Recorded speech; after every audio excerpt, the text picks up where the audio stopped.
Біз барлығымыз халыққа қызмет етеміз. Біздің азаматтарымыздың шыдамы таусылды. Талқылау уақыты аяқталды. Полиция қатарында сенім мен билікті теріс пайдаланатындарға орын жоқ. Мен барлығынан қатарда қызметкерден генералға дейін өз халқымыздың игілігі үшін адал қызмет етуді талап етемін.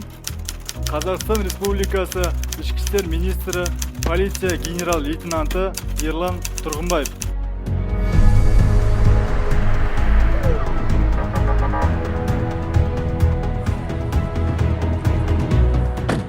Міндетіміз ортақ, жемқорлықсыз болашақ.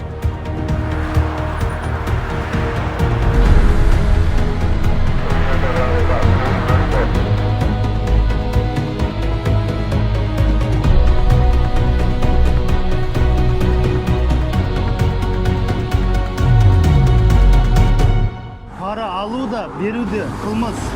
Егер сіз сыбайлас жемқорлыққа тап болсаңыз, Түркістан облысы полиция департаментінің 585-80 және 102 сенім телефондарына хабарласып, арыздануыңызға болады.